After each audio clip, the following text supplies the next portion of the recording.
بے شک میں ہی خدا ہوں، میرے سوا کوئی معبود نہیں، تو میری عبادت کرو اور میری یاد کے لیے نماز پڑھا کرو۔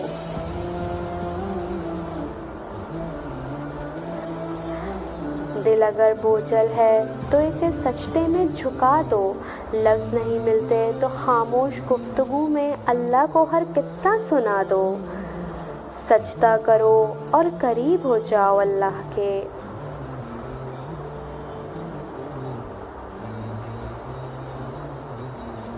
تو نمازوں کے درمیان بہت سے معاملات آتے ہیں، مسئلے، پریشانیاں، چیلنجز۔ اللہ چاہتا ہے کہ تم ہر نماز میں کھڑے ہو کر اس سے کہو کہ مجھے صرف تیری مدد چاہیے۔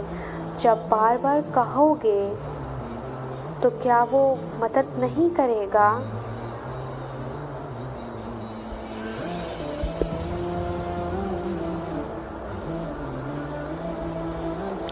آپ صلی اللہ علیہ وآلہ وسلم نے فرمایا، جب تم میں سے کوئی شخص نماز پڑھتا ہے تو اپنے رب سے سرگوشی کر رہا ہوتا ہے۔ When one of you prays, he is whispering to his Allah.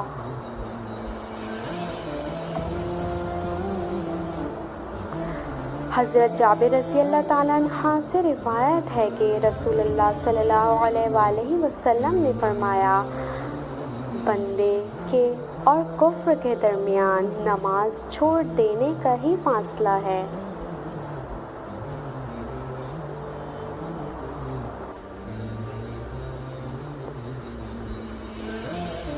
تھوڑی سی تھکاوٹ کی وجہ سے نماز نہ چھوڑو،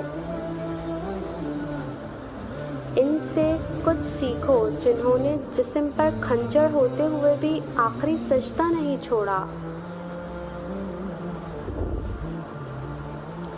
سب سے پہلے نماز فجر حضرت آدم علیہ السلام نے ادا کی، سب سے پہلے نماز ظہر حضرت ابراہیم علیہ السلام نے ادا کی، سب سے پہلے نماز عصر حضرت عزیز علیہ السلام نے ادا کی، سب سے پہلے نماز مغرب حضرت داؤد علیہ السلام نے ادا کی، سب سے پہلے نماز عشاء حضرت محمد صلی اللہ علیہ وآلہ وسلم نے ادا کی۔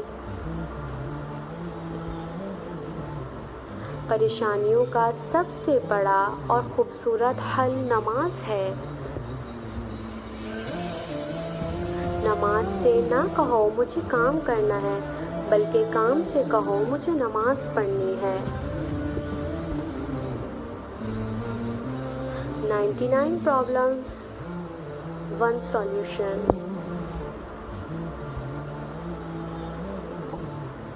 Prayers heals everything.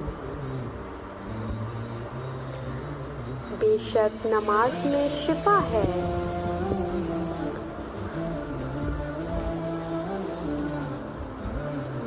If your legs can't take you to a prayer mat, how do you expect them to take you to Jannah? نماز کو محبت سمجھ کر ادا کرو گے تو میرا اللہ اگلی نماز کے لیے خود بلائے گا۔ The key of Jannah is Salah. تم سجدوں کو نہیں چنتے، تمہیں سجدوں کے لیے چن لیا جاتا ہے۔ Every problem's solution. The beauty of my religion.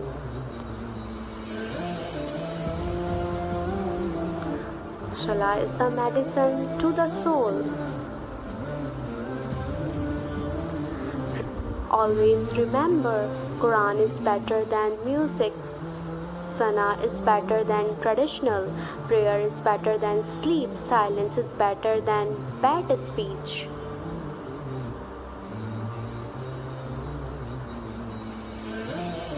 ہر وہ شخص بے وفا ہے جو نماز نہیں پڑھتا۔ People think success is this. but the real success is this.